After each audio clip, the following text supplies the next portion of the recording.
indivisible, for liberty and justice for all. Thank you very much. Okay, I will go to the roll call. Trustee McHugh. Present. Trustee Barnett. Okay, the trustees, let's see, Alan, you need to turn on your mic. And that would be it. So Trustee Barnett. Present? Present. Okay, something's wrong with this mic, guys, if you could check it out. Trustee Gluck. Present. I can't hear you either. Problem solved, I apologize. Trustee Cohn. Mayor McFadden, present. So we have a quorum. I'm sure those guys will be joining shortly. I wanted to start the meeting with my favorite thing, which I love to do before each meeting since we've been sequestered, and that's to thank our residents for following the guidelines. I mentioned last meeting we have about 7 cases we know of, but there's been no transmission to other community members, which means we are following our distancing guidelines and social gathering guidelines, and I very much appreciate it. I'd also like to thank the village employees, including the chief and the police department, for the fine work they've done. And they have allowed us to have a sense of normalcy as we've gone through this, which is so important psychologically now that we're all sequestered and it's been raining. So I want to thank them. Now, as I've discussed in the past, we're going to keep your microphones turned off for the public. And then I think we'll try a little something different this time, which is going to be opening up all your mics during the comment period and sort of try not to talk to each other, maybe raise your hand or get in there. Because we missed 3 or 4 people last year that said they had wanted to give comments but weren't called on. So today, at this point, we are about $30,000 under the cap, which is excellent. We accomplished this at the last meeting. I'm still going to try and go back for a little more. Some of the things we've already discussed, and I hope the trustees will be patient. I'm going to address the truck and potentially getting a better price. I'm going to address the road paving again, and I'm going to discuss the potential, hopefully not, of using some more unallocated surplus, with keeping in mind that the comptroller wants us to be between 10 and 20% of contingency. So with that said, I'd like to ask the trustees if they would mind if I would go ahead and discuss the road paving first without objection. Can I hear from the trustees on that? Does anyone object to me going forward with discussing road paving? No, go ahead. Okay, Yep. Thank you. It's going to take a few minutes, and I'm going to try and lay out what I consider to be a rationale for delaying 1 year. So, we've focused on allocating money for road paving, obviously, over the last few meetings. And the argument, the way I see it, is that paving fewer roads this year is appropriate. Is according to the trustees, we can't afford it, and it's kicking the can down the road. My argument is that it is not harmful to take a 10-year plan and instead of starting it in 2020, start it in 2021. So for example, if we are going to dedicate $2 million over 10 years or $200,000 a year for 10 years, rescheduling year 1 from 2020 through 2030 to 21 through 2031 is not going to be disruptive, and it's not going to double the price. I believe that argument is a red herring, respectfully. I don't believe that the sky will fall, if you will, if we delay long-term road paving by a year. But if we continue to outpace revenue by repaving roads and other infrastructure projects, we're going to ultimately run out of money. We have a certain revenue, which is based on the number of houses we have. And so we have to pace our infrastructure spending in line with the revenue we're getting from our current homes. If we have 10 new homes, we'll have a lot more income to spend on infrastructure. And we can make our roads as pretty as the Hamptons, but if we've outpaced incoming revenue in home construction significantly, that leads to bankruptcy. So it really is important to put that into perspective with all infrastructure projects. Obviously, if you have a dam project, that takes priority, but it should also take priority over a feeder road or something like that in terms of paving. We have to put it into perspective. So when we take this logic further, I would like to explain what I mean by feeder roads.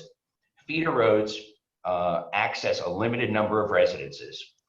For example, Cliff, Ridge, Onteo, Circuit, and Summit. The feeder road traffic connects the residents to highly trafficked collector roads like East Lake Road and West Lake Road. So a smart long-term paving plan should consider those road types. All road types should be maintained monthly, potholes and gutter repairs, etc. But feeder roads, for example, should be repaved potentially every 6 years. Local roads every 4 years. Collector roads every 2 years. And we speak of a long-term plan, but unfortunately, right now we don't have a long-term plan. It does not exist. If you look at our current capital infrastructure project plan under roads, step one is to engage a civil engineering firm to access and prioritize roads in the need of repair and resurfacing and deliver that information to the trustees on a 10-year cycle. That's what all the trustees agreed on doing. And we haven't done that yet. And because we haven't done that yet, this year we should not be doing any roads other than the main roads as we've discussed before. Next year we'll have a plan from the engineer and we'll be able to budget and allocate and move forward on that plan.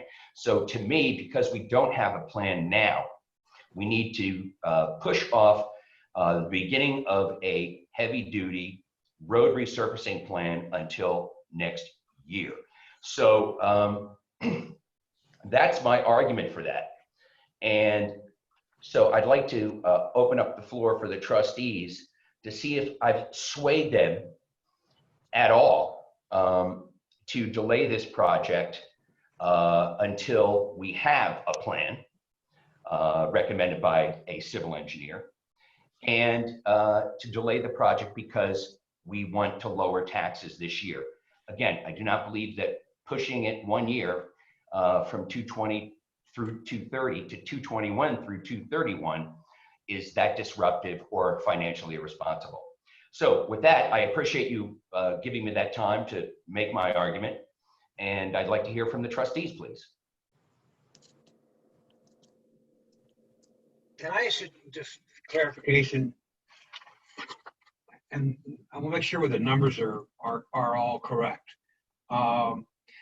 We spent 2018 and 2019 $197,000, and and the budget for this present budget ending in May is about the same, flat, $200,000. And the budget we agreed upon, tentative budget, we agreed at last meeting Tuesday, was 175, a $25,000 increase. Okay, so are those numbers? One question: are those numbers correct? The second question: what are you asking for now? If not that 175, what number are you asking for? Very good question. Originally, we had been debating taking $90,000 out of the road paving budget. Taking out that $90,000 would still allow for year-round pothole and maintenance on every road. and it would also include repaving our main arteries. We also have in this current year's budget a repaving of Clubhouse Road, and I'm not sure, but it would be nice, I don't know if it's included, to repave the driveway and parking lot of the village office. That's in pretty bad shape. So Trustee Barnett, what I'm talking about is reducing further the budget by another 50 grand potentially. Another how many, sorry? I'm sorry, how much you say, what? About 50,000. What I'm trying to do today is take out another 75 grand so we can get to the last year's tax rate. And I think rethinking the roads a little bit makes sense. So that's what I'm trying to accomplish, and I appreciate the question. And Alan? The Q? Yes. How much does it cost us to would it cost us to repave Clubhouse Road? And then how much would it cost us to repave the village driveway and road? No idea with regard to the village driveway. You, along with the rest of the trustees, approved the CapEx last board meeting with regard to the paving of Clubhouse Road, and I believe it was $47,000. I think it should be noted the numbers you were quoting seemed incorrect with regard to street maintenance. How much were you saying? I didn't. What I'm talking about is that No, we no, do not. Alan Barnett. Oh, I'm sorry. I'm Let's call it looking each other's names.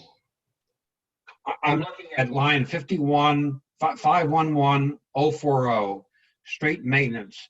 And I'm looking at the budget last year was 200,000, and the budget this year, tentative budget, is 175. Is that the number? Correct. Is that what we're looking at? Those are the budget numbers. That is correct. And what David is suggesting is taking that 175 down to 125, somewhere in there? Yes, sir. I think that's reasonable. And how much did we spend this year on road paving? You would know.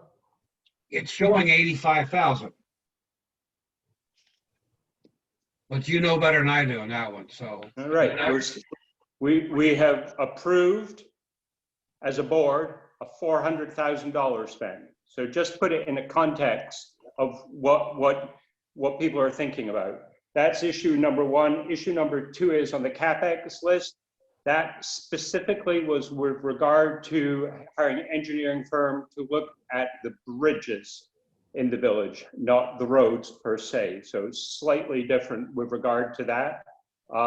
And obviously, we got a scope of work from, I believe it was CHA with regard to pond number 3, Weewa road or bridge, whatever, causeway, I guess, for lack of a better word. John, do you mind putting up the table I sent you? Yeah, no problem. I'll do it now.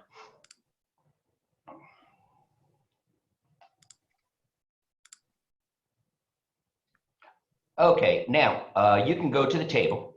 This is essentially what I wrote for my discussion today.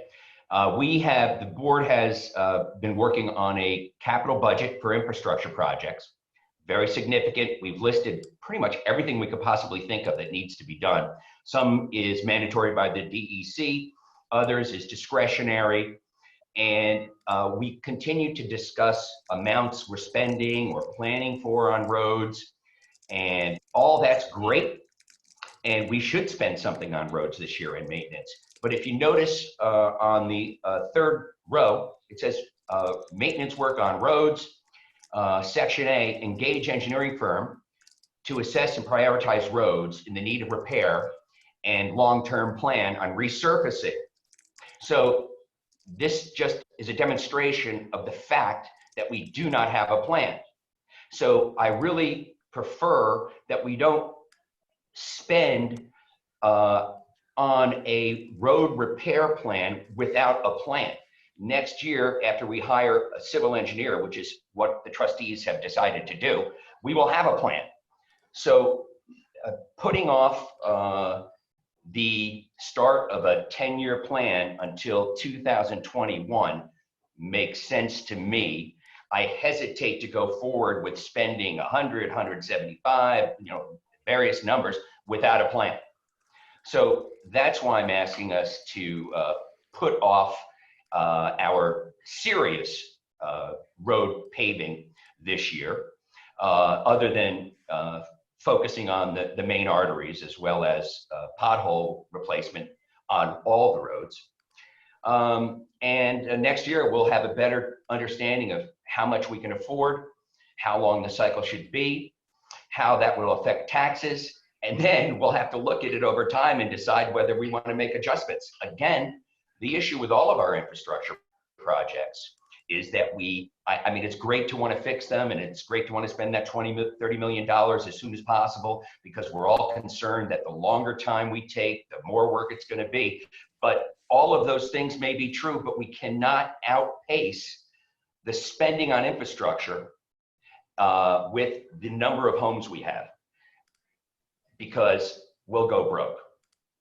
So unless we have 10 new homes or 20 new homes over the next 10 to 20 years, I don't see logically how we can afford to do everything that we want to do.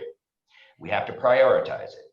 And roads are part of that prioritization that I'm asking the trustees to consider.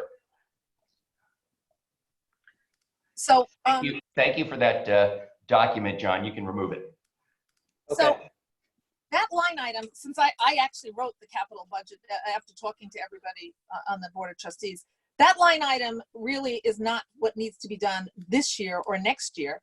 That line item in the capital budget is a 10-year plan, right? So we need an engineer to tell us, okay, this road looks good to us this year, next year. When does that road need to be placed over 10 years? Exactly. It is not the case that we don't know what roads are in desperate need of paving this coming year. So what you're asking us to do is defer normal maintenance, normal paving maintenance, which the board had agreed to several years ago to put in a plan, as opposed to kicking the can down the road. And just so you know, we're all aware of the equation about, taxes outspending what people can afford. And that's why we've been extremely, all of us have been extremely careful about expenditures. So I'm not exactly sure. I understand that you want to reduce it to a certain goal, but what exactly is going to be the impact of reducing it to that? Because as Ellen McHugh said, we're going from $400,000 spend, which may have been an anomaly year, but the normal spend is over $250,000 on maintenance. It's not like capital projects. So what exactly are the roads that you say? Okay. No, very good question. I am not suggesting this year that we stop maintenance or pothole replacement or gutter repairs, things like that. The money that will be remaining will take care of that, including repaving the main arteries if necessary. What I am proposing is that is the limit of what we do this year, and that we wait until we have a plan from an engineer. I understand that you made the point that all of us know which roads are bad or good, but in fact, none of us are civil engineers. Well, you said you have a list in mind of the worst roads, and maybe Not me. first. What I'm suggesting is letting a civil engineer describe to us what the worst roads are, and then based on that, and based on the fact that we have 3 types of roads: feeder roads, regular roads, and collection roads.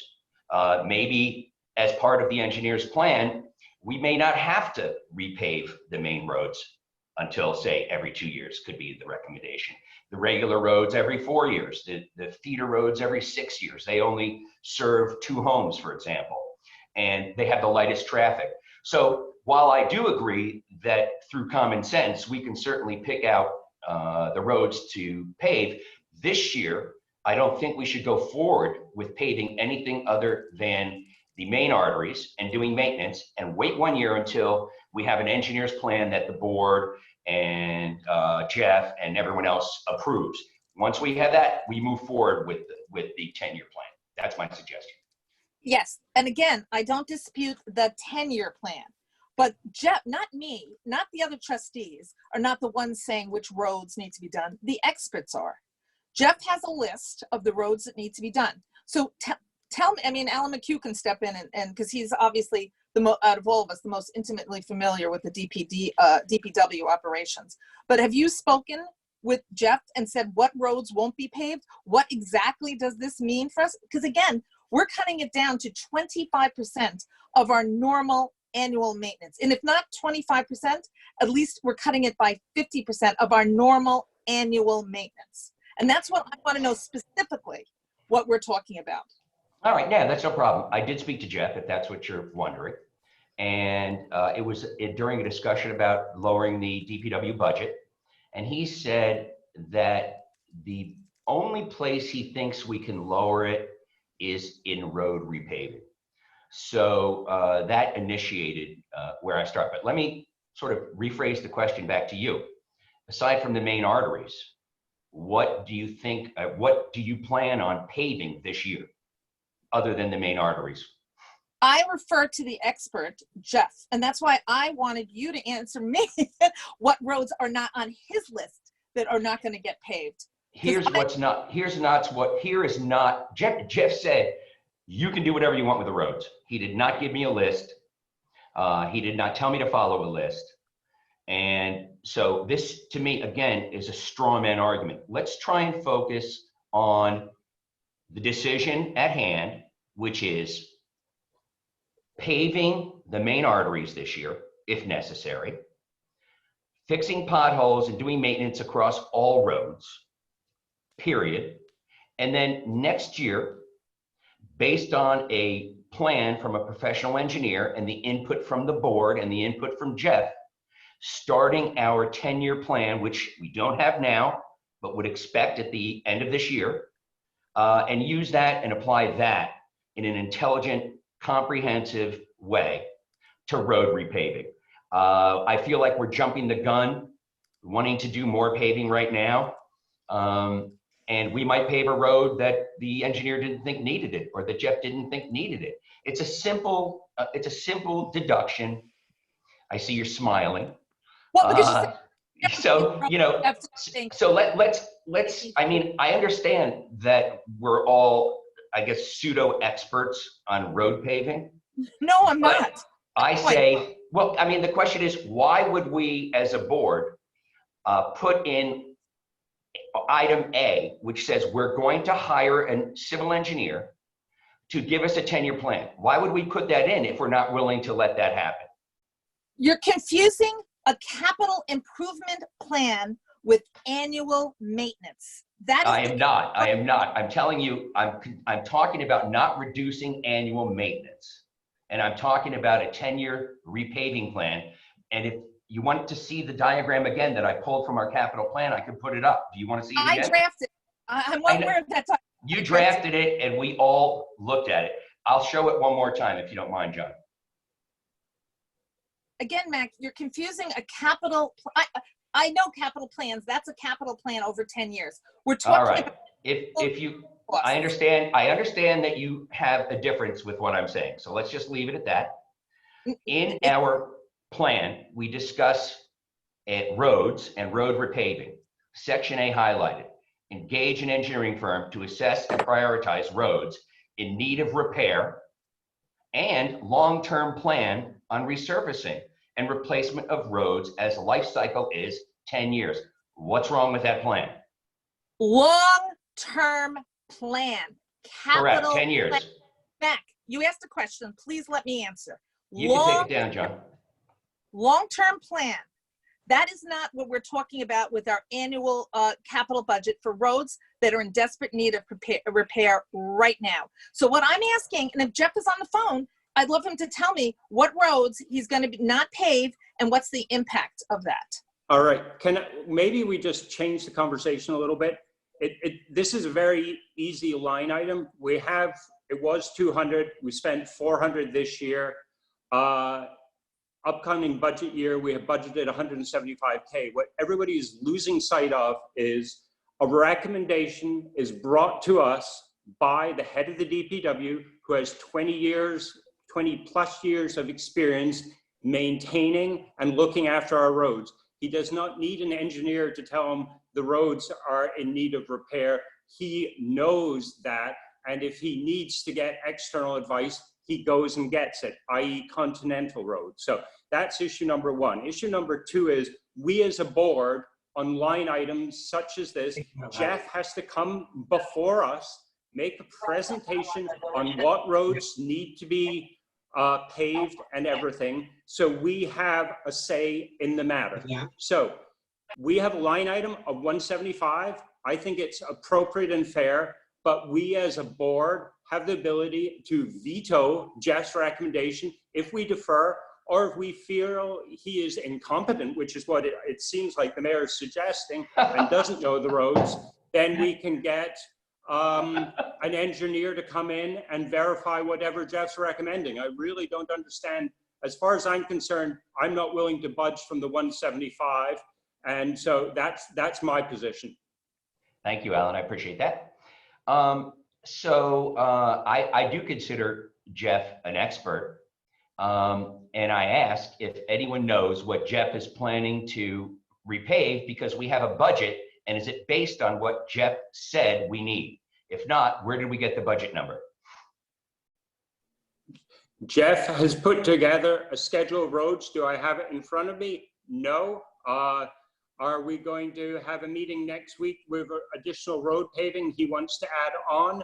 Yes, and that will be the lower part of Mountain Farm Road from Tavani's old residence, which I believe is the Refkins, up to where Pawtucket starts, because there's massive deterioration there. And also on East Lake Stable Road, on Tuxedo Road, right there.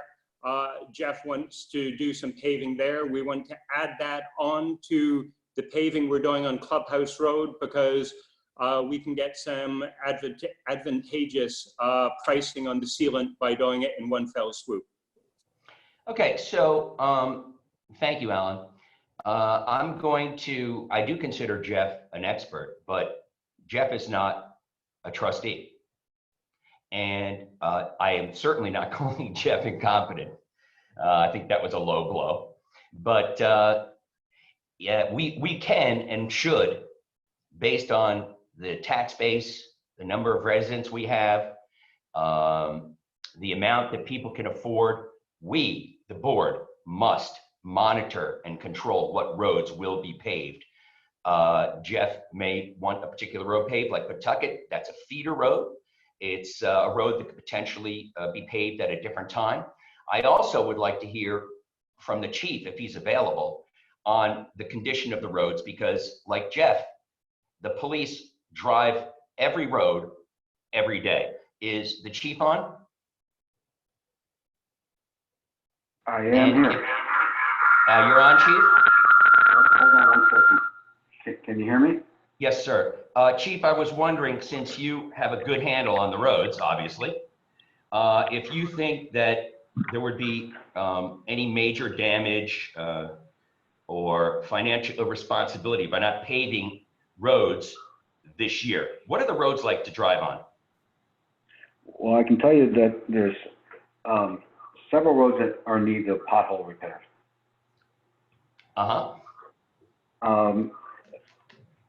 That's all I can really attest to, because I'm not an expert in roads. Right. But So, just from a practical standpoint, anecdotally, are your cars being damaged? Are you getting flat tires? Are there any major problems other than potholes that would prevent you from safely driving around the park and keeping the park residents safe? I don't believe so, but like I said, I'm not an expert in roads, but Fair enough. I notice a lot of potholes. That's all I can really speak on is the potholes. Thank you very much. Mayor? Alan, okay, I'll get to you right after this, Paul.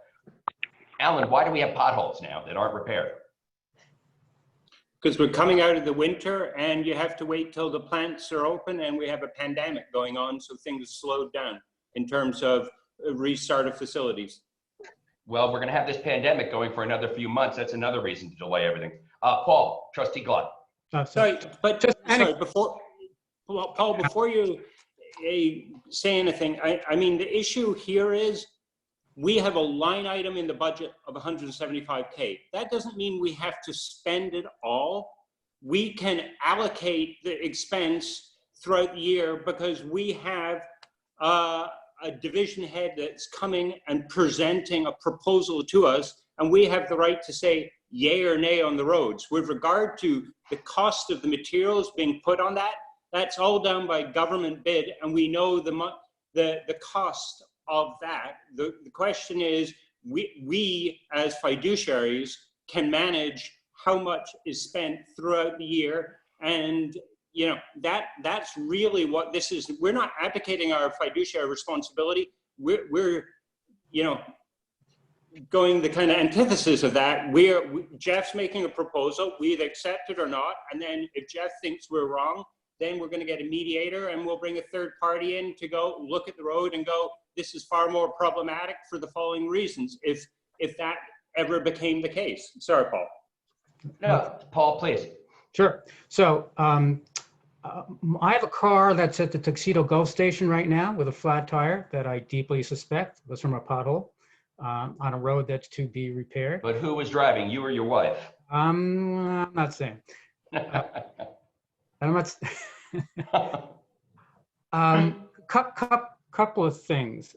One, I've never heard of a 2 or 4 or 6 year schedule of road repair. As you know, as said several times, we have an average life of 10 years on our roads. Some roads haven't been repaired in more than 10 years.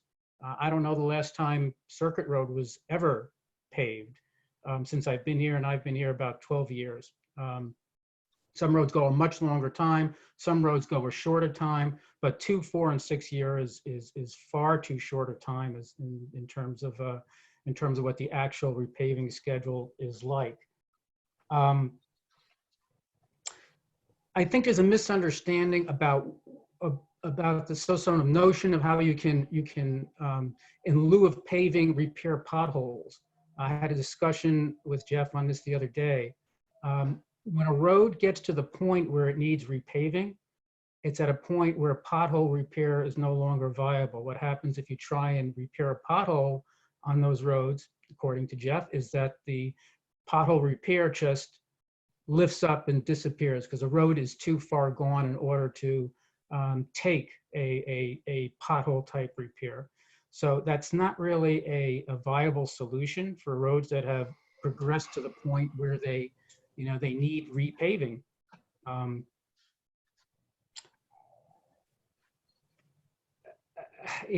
think we went through this extensively at our last meeting. I'm not sure that there's anything new or different that I'm hearing here. So for that reason, I'd be inclined to stick with the already $25,000 reduction in our normal maintenance schedule. And just one last point on the capital, this notion of hiring an engineer to study the roads. That item, as well as all the other items on that list, are sort of the wish list of things that we would like to do. But for the most part, none of those are yet funded. So if we're going to go down the road of hiring an engineer to assess our roads, that's another expense item that we would need to put into this budget year going forward. I suspect that will be much more expensive than many would suspect right off the bat. Thank you, Paul. Good points. Are you finished? Yes, thank you. Okay. We actually did put a price on the engineer at 17 grand, but whether it's 20 or 10, you're absolutely right. That would have to be added back into the budget next year. I'll just, obviously my argument hasn't had any positive effects towards reducing the number, but my prediction is that based on what you're all saying, that there are so many roads that you would like to repave, that you think should be repaved, and that Jeff would like to repave, you'll be using up 100% of that money you've allocated, and the likelihood that you'll meet with Jeff and override him and say, yeah, let's not do it, and we'll, so that 175 will actually end up being 135. I think that's slim, but I'll look forward to seeing that. That would be great. So before we vote by hands, I'd like to open it up to the floor and see if anybody has any comments on that, without objection. John, could you open up everyone's mic and we can take turns? I see Walter Dean. Here. Hi. Walter, I was waiting for John. who would like to speak? John Cassis? Yes. Okay, you're first, then Walter, then Claudia. Okay, clearly, we don't have money to do all the roads that we'd like to do. Clearly, the people who use the roads most are the people who take their kids to and from the school twice a day, 5 days a week, sometimes on weekends, and the teachers, and the trucks that deliver the food. And if we charge them a dime a ride, or 20 cents a day for a round trip, or $1 a week for 5 days, it would add up to a lot of money. And I don't think any one of them, since they're being subsidized to use the road, would mind paying one thin dime per ride. And you could even make it tax deductible as a contribution to the school, and the school pays it. So for most of them, it'd be a nickel a ride. Thank you, John. Mr. Dean. Oh, thank you all again for doing these Zoom meetings. I think they're terrific. And thank you for all your work on behalf of Tuxedo Park. I know I say the same thing, but I try to say it in a different way. So today I just thought I would recall that when I moved to Tuxedo 30 years ago, the monastery was a not-for-profit. Chastellux was taken off of not being a not-for-profit. Crow's Nest was taken off of not being not-for-profit. What is now the Hubbard House, which was the Howard House, was just taken off of not being not-for-profit. The house that I live in, they couldn't sell with the taxes. So they gave it to St. Mary's Church, the Barbet family. They also gave Peter Regna's house to St. Mary's Church because they were unable to sell it. And just, I think last year, and by the way, TPS obviously was given to the school because there were issues with the taxes, et cetera, with the house that large. But just last year or 2 years ago, the Bishop's house went off of being not taxed to being taxed. So this is the first time, I would guess, in Tuxedo in 60 or 70 years that all of the houses in the park are on the tax rolls. There may be one that I'm not aware of, I don't know. But I think that we need to learn the lesson that, when we have taxes that are too high, we're going to lose the revenue of a house like Chastellux, which I'm guessing is probably $100,000 in property taxes. I don't know. Crow's Nest, $100,000. Again, I don't know. But all we need to do is lose one of these houses again, and that's the amount of money that you're talking about. And if we lose 2 or 3 or 4 two not-for-profits, we're back into the trouble that we were in the 1970s and 80s. So I just hope that you're able to find a little bit more to cut because we're at a very good time now that the Bishop's house is back into private hands. And again, I do think we should consider not having regulations for the 13 or 19 building lots to get those back into the tax base or into the tax base. And finally, I'm hoping I can send a letter to the school and all of you can also, saying, look what we've done, we're a good example. The school is almost 60,000, and if they give a proposal in a couple of weeks to go, plus or minus 3%, it's going to be at about $61,000 per child.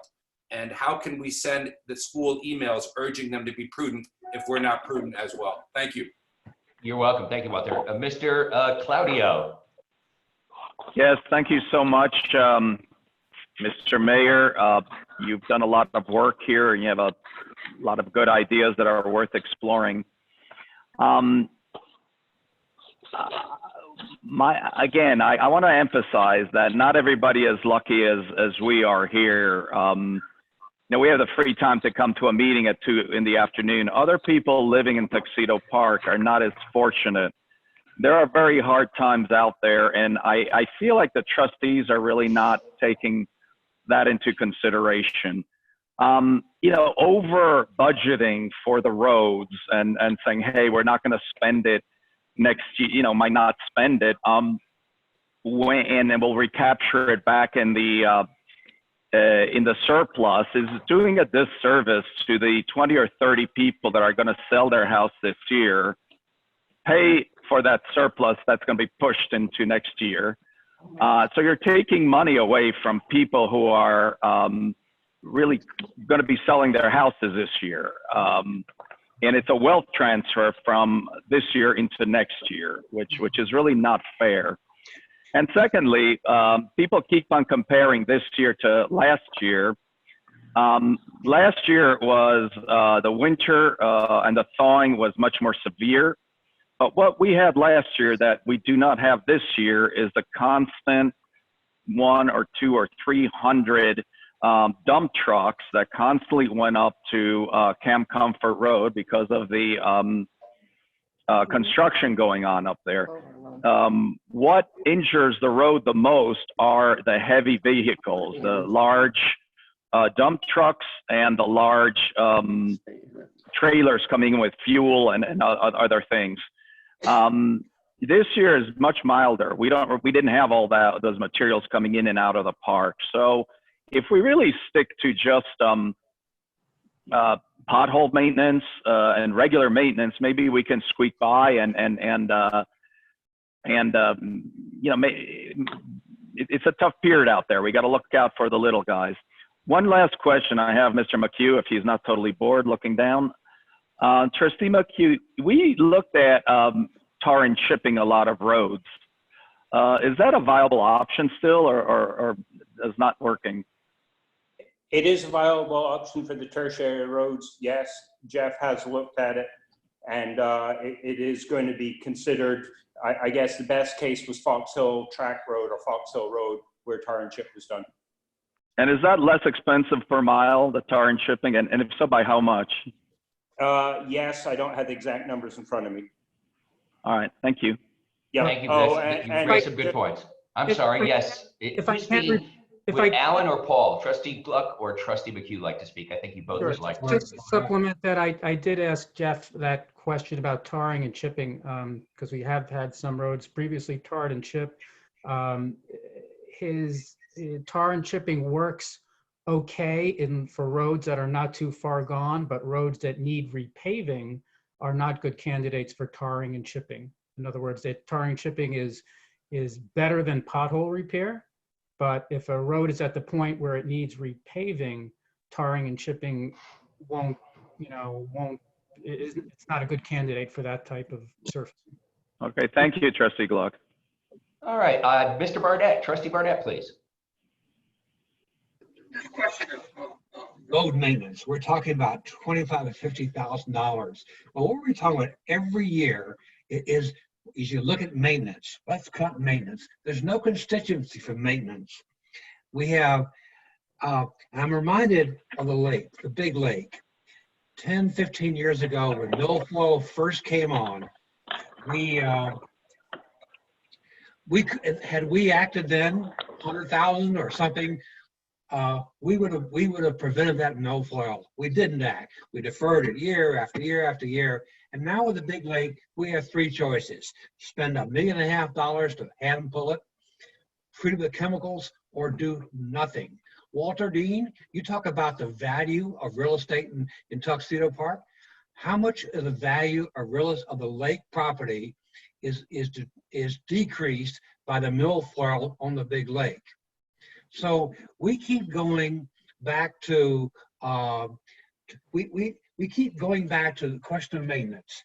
Let's cut here because nobody's going to stand up and say there's no constituency. So we have sewers. We're under we have an I&I problem with the sewers where we have to fix those or get in trouble with the DEC. We lose 50% of the water we pump out of the lake before it gets to people. We haven't been able to address that. And we have chronic road conditions, and we have incidental office buildings in the park. But the three big ones, roads, sewers, and water, we're one of the problem because we keep kicking the can can down the road. $25,000 or $50,000 more to meet the $175,000 to budget is not going to make a difference to anybody. It's not going to make a difference to taxes. It's not going to individual taxes. It's not going to make a difference. But what it really is important symbolically. You say at a time, you cannot keep kicking maintenance down the road, or otherwise you're going to have a situation like the Tuxedo Lake. No, I appreciate it. Good points. I don't think at all. We have not kicked the can down the road. We've been spending money.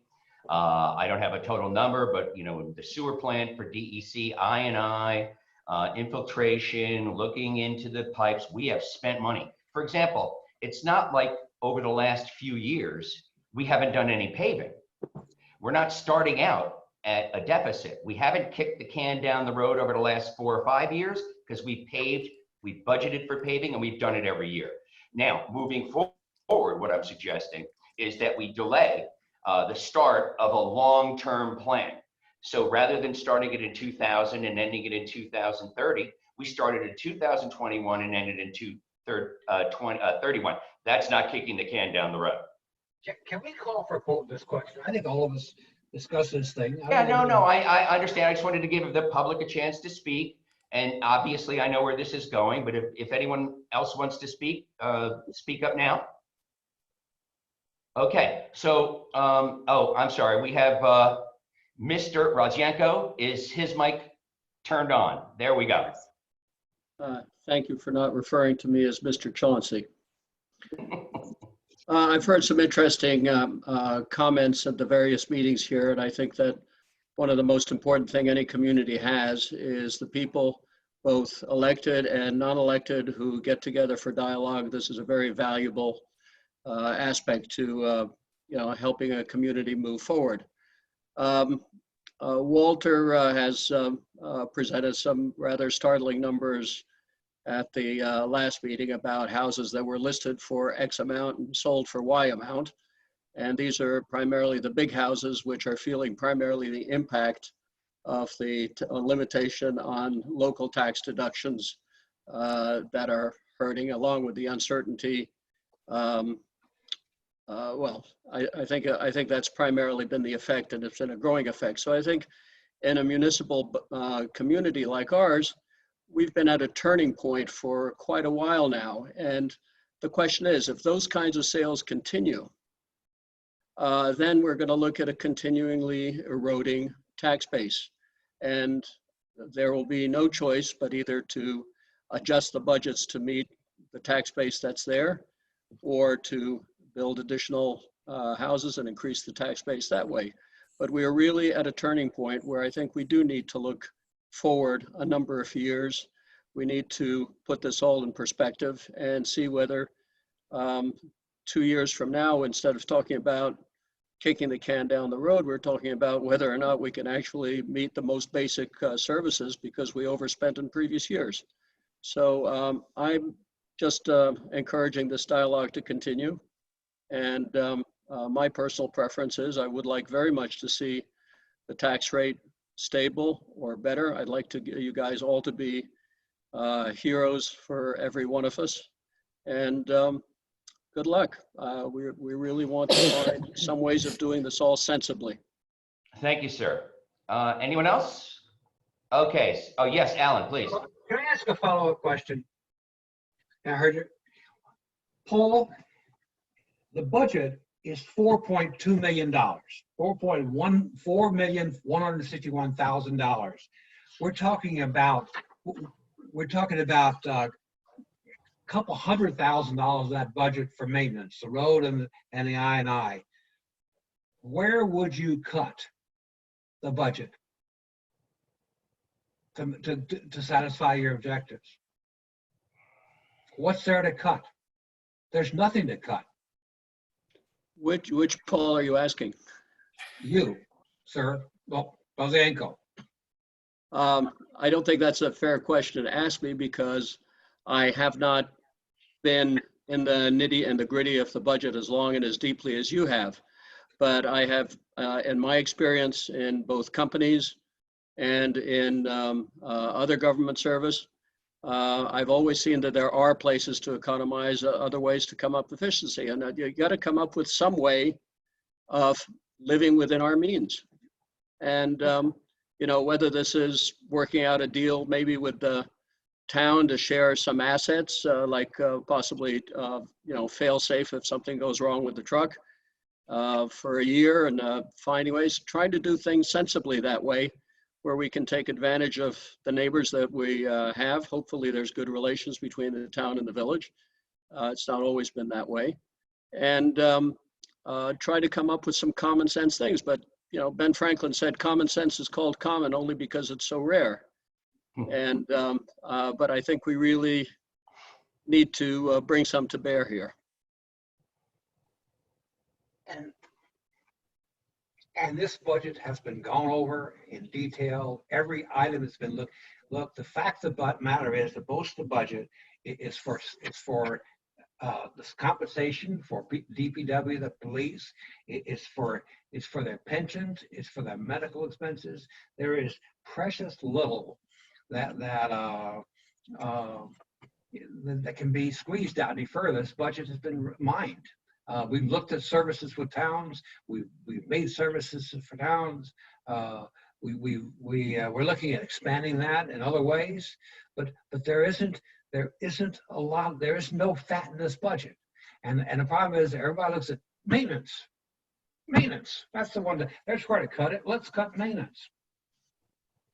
Trustee Barnett, actually, I'm going to take a little bit of exception to what you just said, because Mayor McFadden, in due honesty, came up with 25 places to cut the budget and bring the tax level down to where it was last year.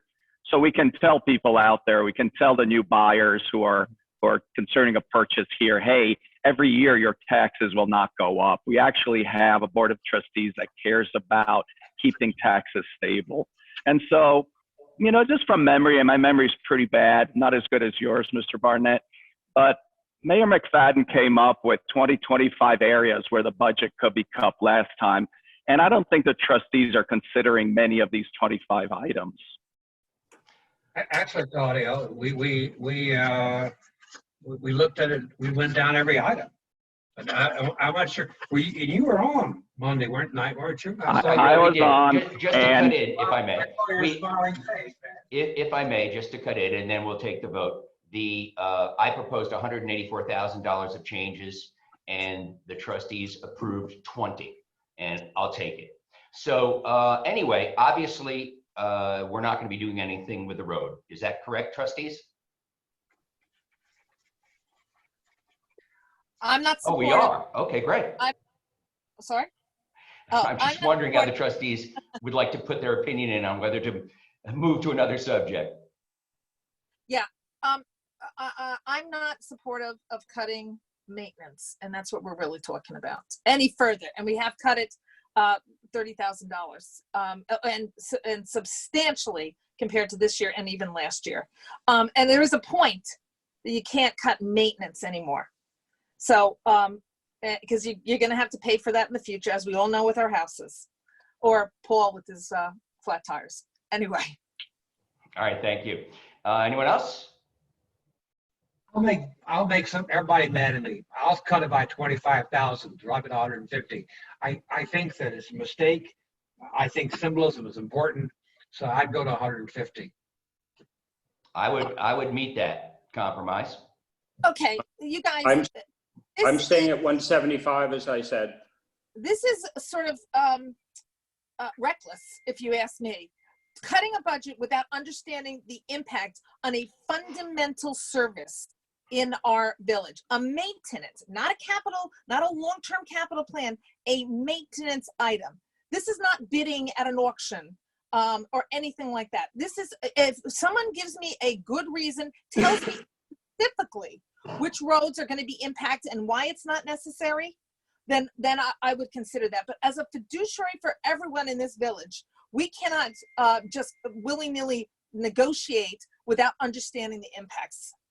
And I think everybody, Claudio, hopefully including you, understand that. You have to know the impact before you cut. Any further? Thank you. So, Paul, 25,000 or nothing? I'm still I'm at the $25,000 we took off at our last meeting as a working proposal. I I think that's stretching it about as far as that is prudent to do. All right, noted. Thank you, everyone. Okay, so the other thing that I'd like to discuss is the new dump truck. I Well, believe hold it's on, new. Mayor, if I Sure. may? Yes, Sure. sir. So rather than continuing this process ad nauseum, because we only have today to do it essentially and tomorrow, when we're on this subject, why don't we deal with the proposed amendment to our preliminary budget on that line item so that we can move forward from there? We're not changing the police, the road budget. Is that what you're referring to? No. So we have We a are. preliminary budget that was our budget on April 8th. Oh, I That- understand. So that you stays don't in- want to go over any more items? No, that budget stays in place unless we amend it. So Correct. having had what I think is our final discussion on this particular item, I hope it's our final discussion on this particular item. Let's deal with that and vote on the amendment to that line item so that we don't have to go back and do it again, later today or tomorrow.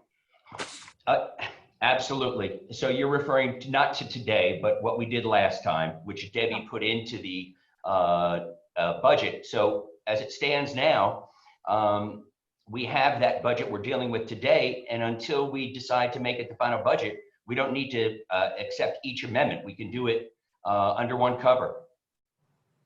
So if today we're going to vote to make this budget final, and any changes made today, we would have to put in an amendment for it.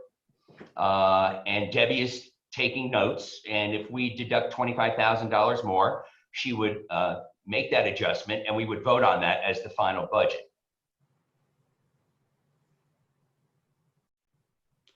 You're gonna have to go back and restate each item that we're talking about, I believe. Correct.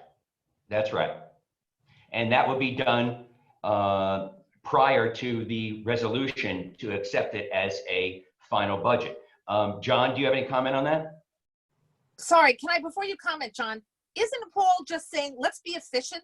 And we all agreed on this one, let's just get this one done, period. That's it, right, Paul? That's what you're Correct. saying? Well, it was never brought up. I mean, we didn't make any changes today. No, but I think the issue is we did make a change and we need to vote that we're agreeing to this change. I think that's what we're saying. We will do, yes, we should definitely do that, and we can do that just prior to passing it as the final budget. We don't have to do line item by line item. It's a choice, but it's. We've talked about it right now to just get it done. That's, I think, the point that Paul's trying to make. Yeah, I understand that, but there's more than one amendment, correct? Yes, there's a Right. 4 or 5. 4 or 5. Let's Yep. do them in one fell resolution prior to accepting it, rather than doing it one item at a time. That's my recommendation. It's probably more efficient. If you don't believe that, that's fine. We seem to be arguing over ridiculous process issues when we've got people from the public here that are trying to assist us in lowering the budget. But that's my preference, and that's how I'm going to move without any objection. Let's move on then. Regarding the truck, Trustee McHugh, is it a new truck, new dump truck? Yep. Have we considered a used dump truck of the same size? We have not. This is pretty much a bespoke thing with regard to what we need on it and everything. What we agreed to do is we do look at the financing rates post our last meeting to extend the tenor. To date, we've only found that we could extend the tenor by additional 2 years from 5 years to 7 years, and that would cost us 10 basis points more. So our effective cost of funding it for that much longer is nominal. I'd certainly prefer, and we're still investigating it, extending the tenor out by out to 10 years, which would be my preferred solution. So I am happy to agree to reduce that line item by 10K, which is effectively what the financing differential would be from having a 5-year loan to a 7-year loan, when the effective cost is only 10 basis points more. No, I appreciate that. That would be better. I was speaking with John Ledwith about purchasing the truck. John, do you have any comments you'd like to put forward?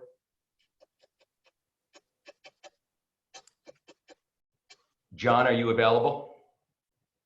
Mayor, it doesn't look like he has a microphone. I'm not sure if he's connected by a cell phone. Phone or, okay, we'll move on. John and I were discussing other options, including expanding the bid issue from where we are now in New York State to potentially another state. It's been done in the past, very good prices down south. But my biggest suggestion is that we get a used truck, not a bespoke truck, but not with a ton of miles, not like the 20-year-old truck we're trying to replace, but let's say 5 years, used for 5 years, and maybe we get a better price. And maybe we get a better price if we go outside our normal sphere of municipal bidding. And that said, if we were willing to do that, that is an item we could keep, you know, whether let's say we took down the 10 that you're suggesting, because of that would be something we could do based on the extended financing.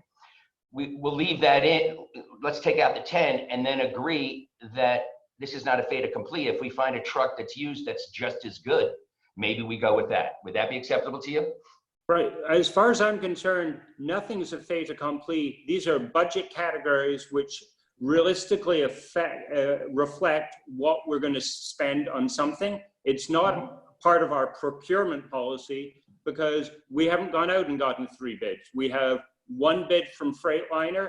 We're waiting for additional bids and everything. So this is, you know, nowhere close to being final in that regard. It's something that the DPW needs in order to do their jobs to maintain the roads in the winter. It's as clean and simple as that.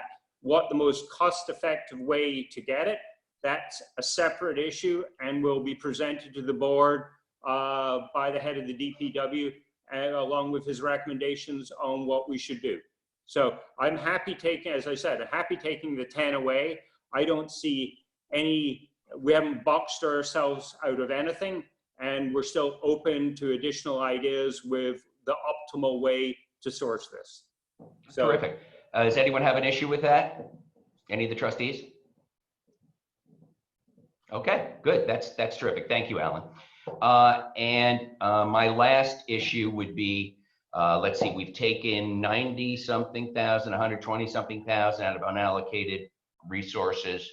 Would we be willing to take another 10, 15, 20 out so that we don't go below the 10%? Contingency that the comptroller would like to see is between 10 and 20. Would be willing to do anything in that area? Trustee Gluck? So can you re-articulate? Sorry, can you re-articulate what you just said, please? Yeah, we've taken from unallocated 90 something the other day to get down to the cap, and we had already taken 120 and put it in before that meeting. What I'm suggesting, I'm asking is, would the trustees consider taking out another 5, 10, 15 grand of the same category, out of the same source to lower the taxes a little bit? I mean, the way I approached the budget was we wanted to keep 15% of our unallocated surplus as a reserve. So that's 15%. So that's last year we were at 545,000. This year's budget, it translates into 650,000 is our unallocated surplus. That was our benchmark.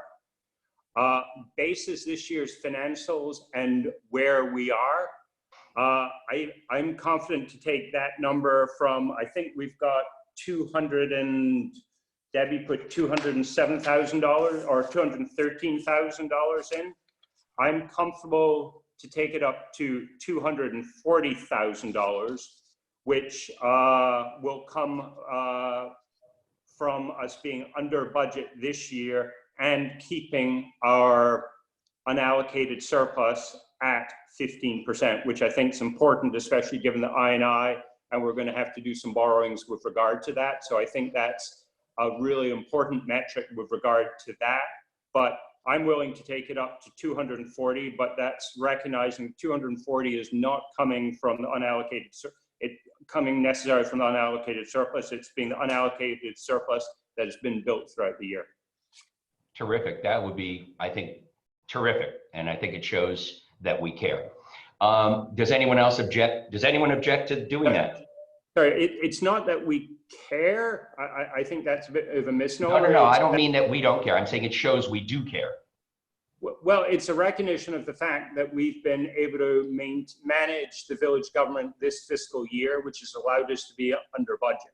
So, Absolutely. I mean, it's making sure we're not overtaxing our residents. That's the thrust as far as I agree. We've done a very good job, and you've done a very good job. Absolutely. So yes, Trustee Cohn. Can I ask Alan McHugh a question? So Alan, you're comfortable, could you describe the process you went through to get comfortable with the $240,000 of surplus? Well, I mean, it's an iterative one. I mean, our original budget on, what was it, March 8th, we put 120K, but that was bases, 10/12 of the year. And, obviously we were very concerned about Orange County revenues, mortgage sales tax, given those numbers were down. And then obviously the huge question was with regard to this, 112,000 or 132,000 INI expense, which we didn't know if it was going to be in this fiscal year or it was going to be rolled into next fiscal year. We finally got the DEC and EFC approval this month, which will mean we'll be going out to bid. And best case scenario with our EFC funding is we'll be doing the INI in September, October of next fiscal year. And then obviously, we had the savings that we've all discussed in previous meetings with regard to snow plowing and salt and things along those lines. So that's where the bulk of the savings came from. So you did a line item, basically. Okay. And sorry, the answer to your question is yes, sorry.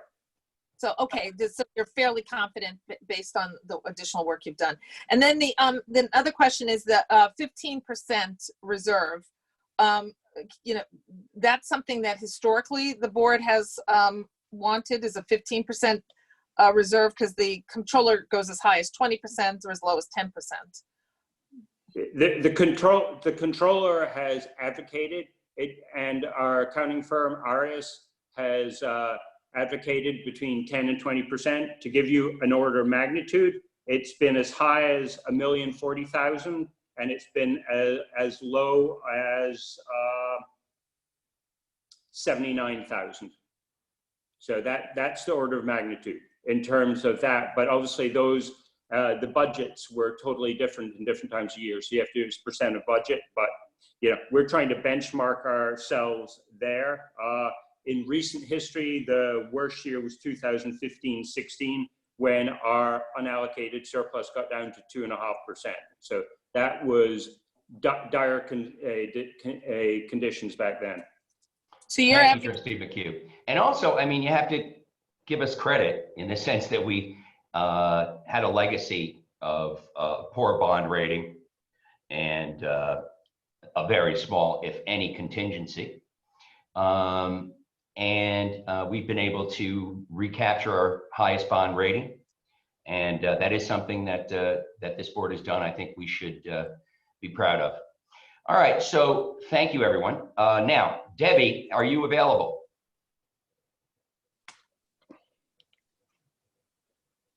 I'm here. Great. I know it was quick, but did you get a chance to note the amendments we just made, the changes we just made? From what I see, you only did $10,000 for the Well, truck. Correct. $10,000? Yeah, that's it. That's it. Then we have Okay. one other issue. We have one other issue pending. Okay, I have a question for Debbie and for John. Based on what we did at the last meeting and what we did today, do we accumulate all of those changes and vote on them and then vote for the final budget? Or do we only do the 10,000 today?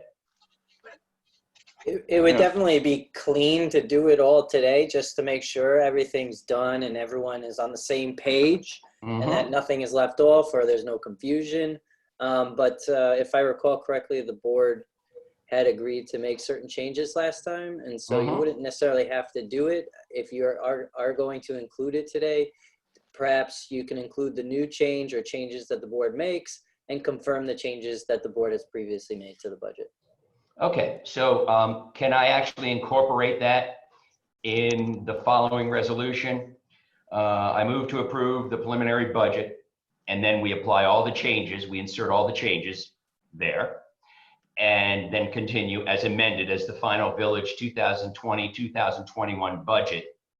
So in other words, it's one resolution, and we list all of the amendments within that resolution. Is that something that? Sorry, Alan Barnett.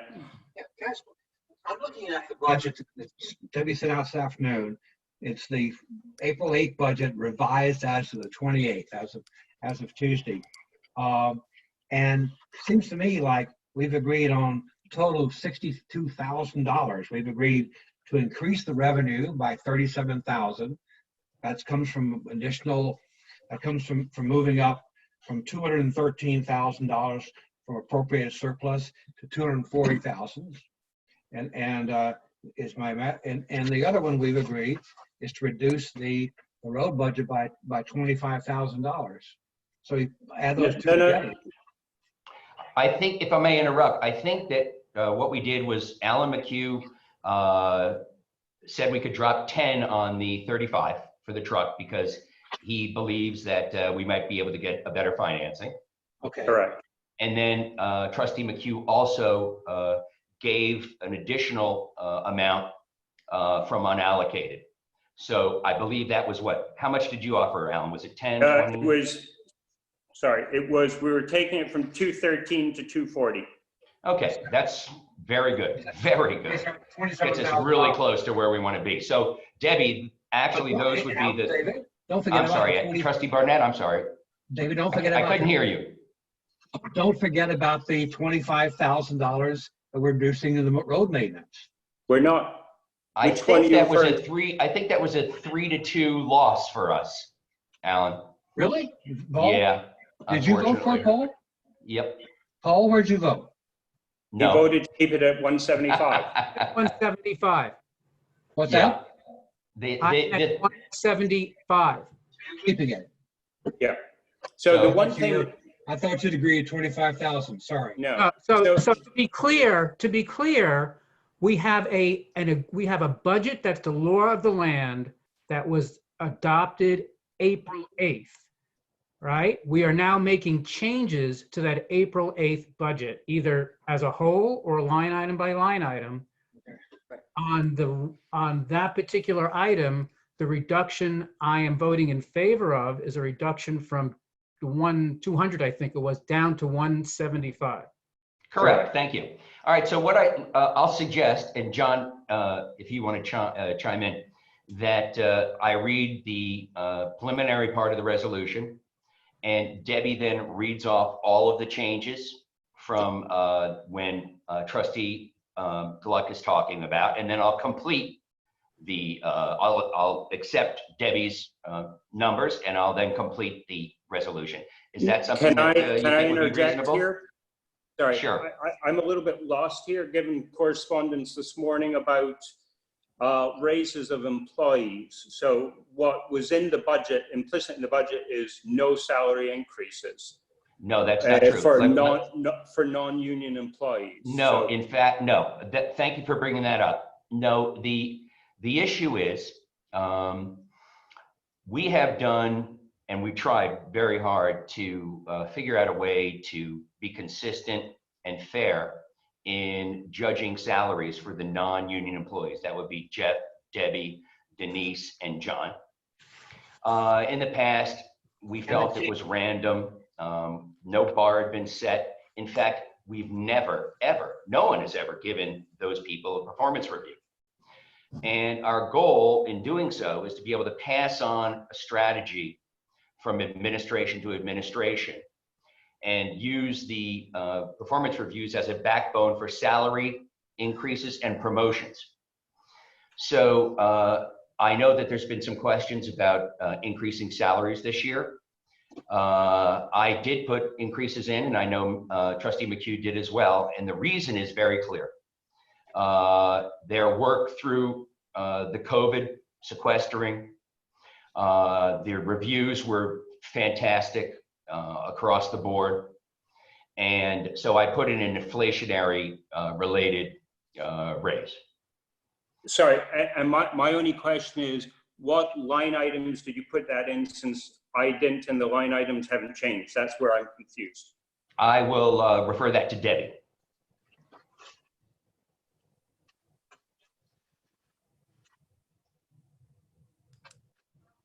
Debbie? Debbie is muted still. Oh, Debbie, do you mind someone unmute her? There you go. Debbie, Alan, would you mind repeating your question? Yeah, Debbie, I put together the budget, and then this whole discussion about non-union wage increases had come up this morning with regard to X amount of employees getting raises. My question is, where have you put that in the budget, since I don't see any change in any line items?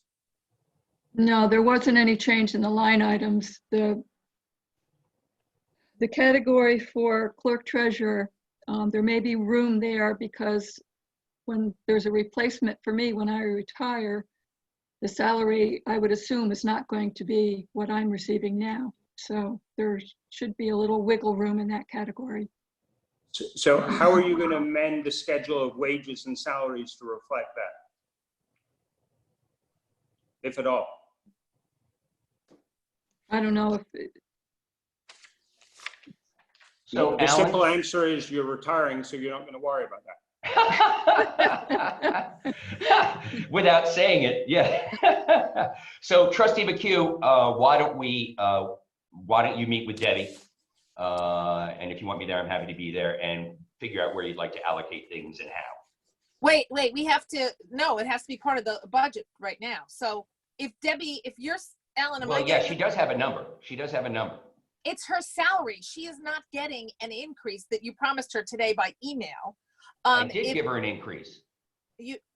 Debbie, is there in the clerk's line item, is there an it's not just my salary that's in there. It's 3 people that are in there. and has there been an increase in the amount? No. No. So Debbie, sorry, Paul. Yeah, so I'm a little surprised at this because as part of the budget, one of the required components is a schedule of wages and salaries, which was prepared and distributed, to trustees and certain members of the public. And I'm looking at it now, and it does break down person by or title by title, and I'm not seeing any changes in there. I can't explain that because I reviewed it and made changes, and I don't know why they're not showing up. That's something Debbie has to address. Sorry, so what were the changes, so we know? Well, we should None of us discuss know. it. We should discuss it in executive session, I would think. Well, we can't budget until we know the numbers, Mac. Hey, So- hey. This is not supposed to be a hostile discussion. No, I don't. We're on the same team. There are other ways to do it. For example, we could go to executive session now and then come back and do our resolution. And that way we would be able to do what we're supposed to do, which is keep these things confidential. So that's what I was going to say before I was interrupted. Okay, that I'm, Okay, so would we like to do that? Go into executive session now, because we also have one other item, which is that line item for the $5,000, which we were going to go into executive session for as well. So it seems to me that we need to go into executive session, resolve these items, and then come back and do the resolution. Trustee Barnett. I make a suggestion that we go through all the other items and make sure there's nothing else to go into executive session, so we can have everything agreed about those items and come back and then go to executive session. Sure, we can do that. Because I think the public ought to hear the discussions about those items that are not executive session material. Very good. I agree with that. So Debbie, would you like to list all of the changes, or Paul, do you have them? Does anyone feel they have a good list? Why don't we get Debbie to do it? That way she's got the spreadsheet, it's probably safer. Yeah, I agree with that. Debbie, would you mind going through all the changes that we'll be amending the current budget with and making final today? Let's see. And Paul, you're going to take notes just in case. What, do you want to read out, Paul, or do you want me to read it out? Since I'd be happy to, because these are the changes, just in summary, they are from the April 8th preliminary budget approved by the board, and the proposed changes are to the following line items. Line item 2411A, license agreement fees, an increase to $2,000. Line item 2410A, property rental, an increase to $33,000. Line item 255A, building permits and search requests, an increase to $34,000. Bear with me. Yeah. A line, the change in appropriated surplus general, an increase to $240,000. Yep. Line item 162020A, buildings and equipment, a reduction to $15,000. Line item 511040A, street maintenance, a reduction to $175,000. Line item 514210A, snow removal, a reduction to $27,500. Line item 71404A, recreation, a reduction to $0. You're all on your own for recreation. And I believe that was it. Yep. Do I have a second? What about the Unallocated. The He took care of that. the truck reduction. I'm not sure of the line item on that.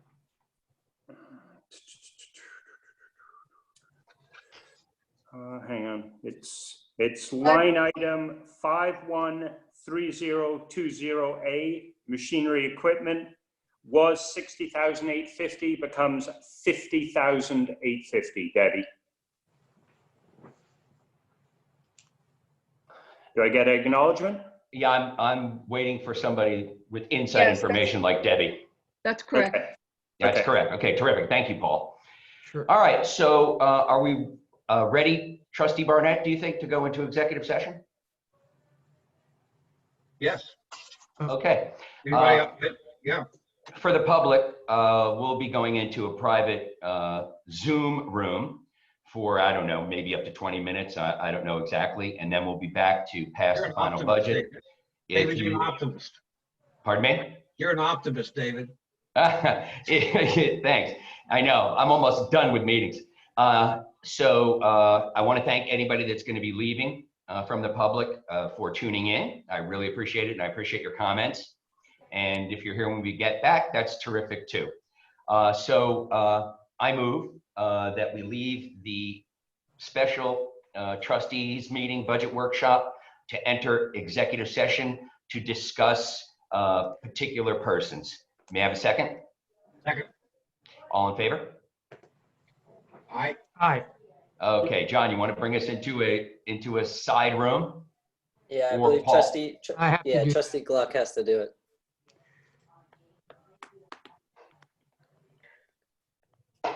Come on, come on, come on, come on.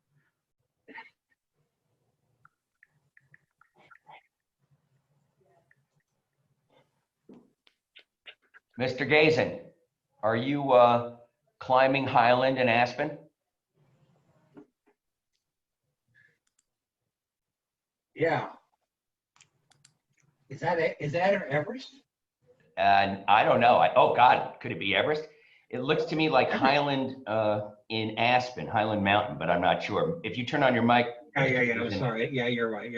I didn't see the ski snowboard. Sorry. Yeah, it's a nice picture. So is Jill Swerbles, actually. You know, she's a professional photographer, by the way, if anyone's interested. Those lions. Okay, Paul, we ready to go? I think so. Are we all there? No, I haven't left the public meeting yet. So why don't that- Have you offered up a private room? yeah, let me try Zoom. again. I have everybody listed in a private room, but I don't know why we're not there. Do you have I to don't maybe see hit it. start? Somebody's invading it. See. Hold on, I've got There John. you go. Oh, there we go. Paul, Bye-bye, thank you. Chauncey. There we go. Join. Paul, would you like to me to send you the resolution language that I have, and then you can insert the items? Or do you want to just take it from, you want to ad lib it? Paul needs to get off mute. Come on. There we go. Did anyone hear what I just said? Maureen, you're muted too. Oh, Unmute. Okay, I'm back, right? Back. Do you want to read the beginning of it and I'll pipe in with the bill? Sounds good. Sounds good.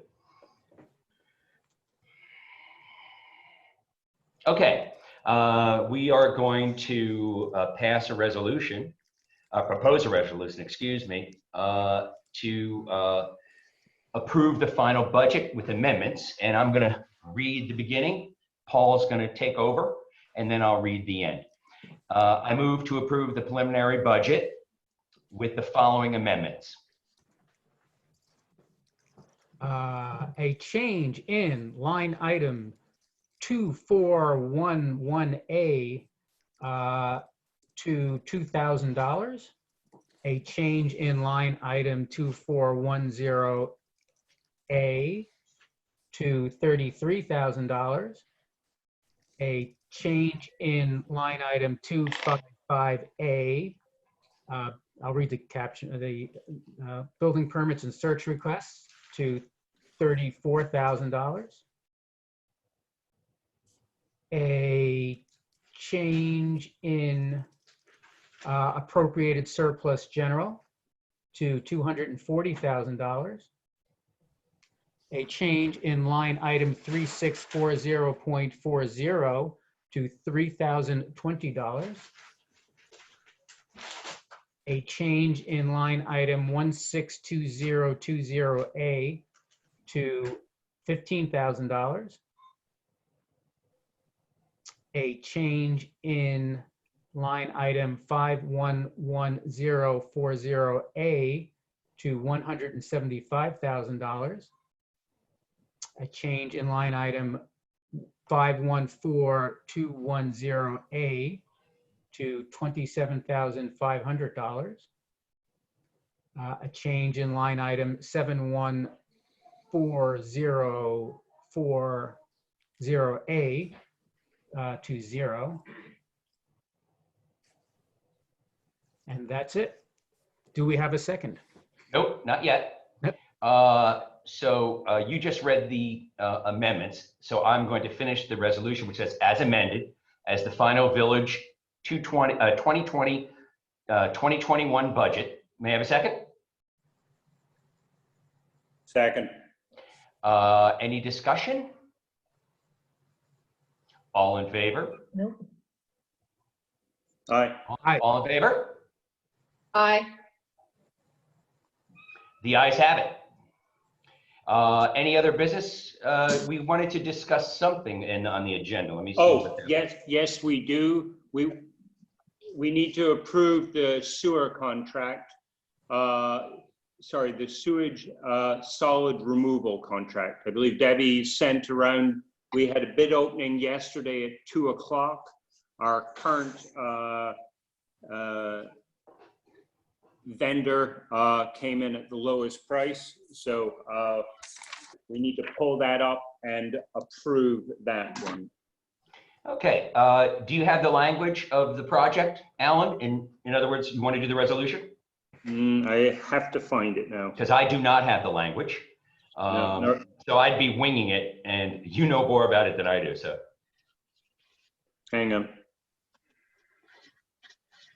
Just pulling it up. I would like to make a resolution toward the bid for sludge removal services, that the contract for sludge removal services for the contract period May 1st, 2020 through April 30th, 2021 be awarded to the low bidder, Wind River Environmental, DBA Earth Care, Vernon, New Jersey, in the amount of 0.111 per gallon.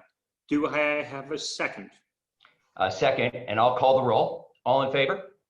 Aye. Aye. Aye. Ayes have it. And we have one additional thing, if I'm okay. Announcement that spring bulk trash pickup will be held on Saturday, May 16th, 2020 by Sterling Carting. All items must be curbside by 7 a.m. A list of allowable items will be posted on the village website. Those were the two issues we had to deal with. Terrific. Any other business? All right. I move that we adjourn the meeting. May I have a second? Second. All in favor? Aye. Aye. The Aye. meeting is adjourned. Congratulations. Thank you.